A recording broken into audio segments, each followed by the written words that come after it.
Ada seorang sahabat Nabi Muhammad SAW bernama Abu Dujanah. Abu Dujanah itu adalah seorang sahabat Nabi yang subhanallah fakir. Beliau tuh rajin, kalau sudah sholat bersama Nabi rajin, sampai tuntas baru pulang. Tapi berapa hari dilihat oleh Nabi, dia tuh pulang sebelum waktunya Nabi berdoa. Padahal sahabat tuh kan doa Nabi kan dinanti dong. Doa Nabi kan kabul semua. Ini sahabat ini selalu pulang sebelumnya. Nabi belum beres dia pulang, waktu itu subuh. Sehingga akhirnya Nabi pun penasaran, karena Nabi tuh perhatian ibu. Nabi tuh padahal segitu banyaknya sahabat, tapi Nabi itu memang karena Nabi itu benar-benar jadikan sebagai rahmat lil alamin. Nabi itu teliti dengan kondisi sahabatnya, dengan apa yang dirasa sahabatnya. Nabi itu perhatian. Sehingga akhirnya waktu ketemu di hari berikutnya ditanya sama Nabi, "Ya Abu Dujanah, kenapa kamu aku lihat berapa hari ini pulangnya kok buru-buru? Kamu gak ada hajat tak dengan Allah? Kamu gak ada hajat tak?" Akhirnya dia nangis. "Ya Rasulullah, hajatku banyak." "Ya terus kenapa kamu buru-buru pulang? Kenapa gak tenang dulu? Mungkin nunggu sampai isyraq, sekalian duha." Pengennya mbak begitu katanya. "Tapi ya Rasulullah, aku ada sebab." "Apa sebabnya?" katanya. "Ya Rasulullah, kami tuh keluarga fakir. Kami tuh sering kali gak makan. Dan saya tuh punya anak-anak kecil yang mereka pun sering kelaparan."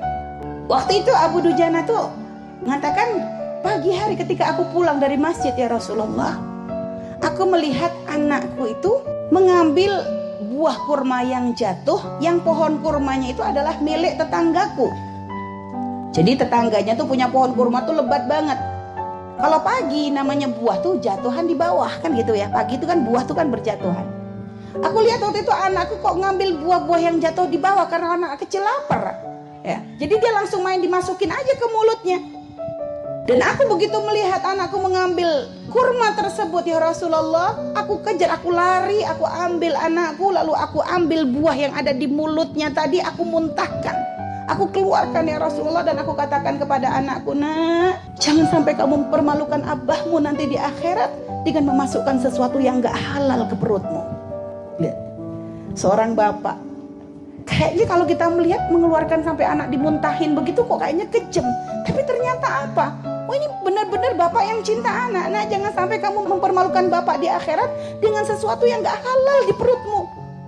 Nabi bu dengar kisah dari Abu Dujanah gitu, nangis Nabi Muhammad SAW.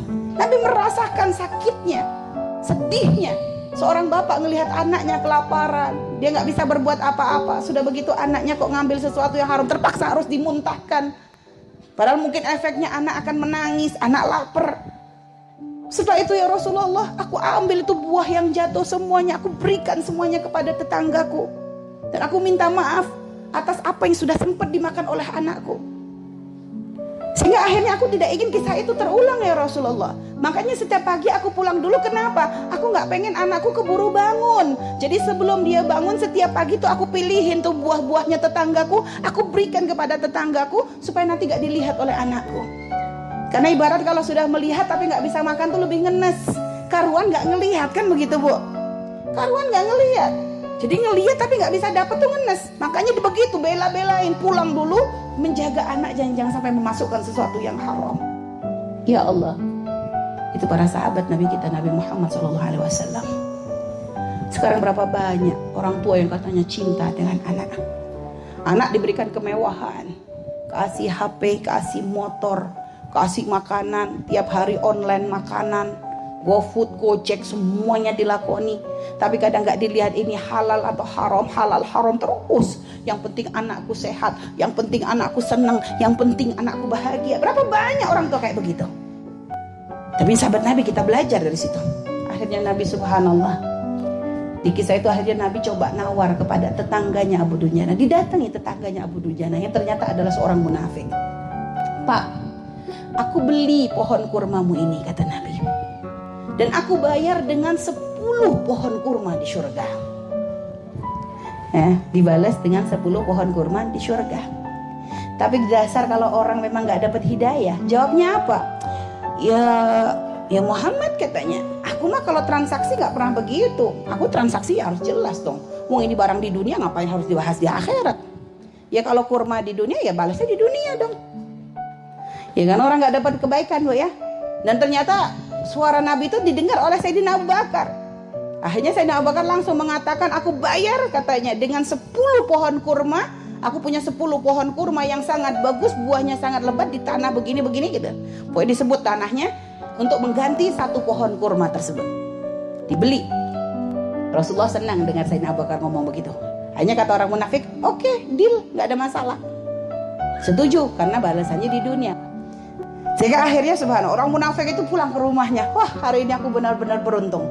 Kenapa? Aku membuat kesepakatan yang sangat menguntungkan. Pohon kurma kita ditawar oleh Muhammad dan sahabatnya dengan 10 pohon kurma. Aku berikan, tapi kan pohon kurmanya masih di tanah kita. Jangan nanti gampang aja, aku tiap pagi akan tak ambilin tuh buahnya tuh, biar nanti dia nggak dapat apa-apa katanya yang membeli itu. Masih mau diberikan ke Abu Dujana oleh Nabi Muhammad. Keesokan harinya Abu Dujana bangun tuh kaget. Pohon kurma yang punya tetangganya itu ternyata sudah pindah ke halaman rumahnya. Jadi dipindah ya. Jadi itu termasuk mukjizatnya Rasulullah SAW. Jadi memang punya tetangga niat jelek begitu akhirnya dirubah sama Allah. Lihat ini lihat. Yang memang masalah mukjizat Nabi mah kita nggak usah kaget. Tapi pelajaran yang paling penting yang bisa kita ambil dari kisah ini bagaimana agar benar-benar kita tuh menjaga dari sesuatu yang haram. Karena keharaman itu tidak akan membawa kebaikan, akan membawa mudarat.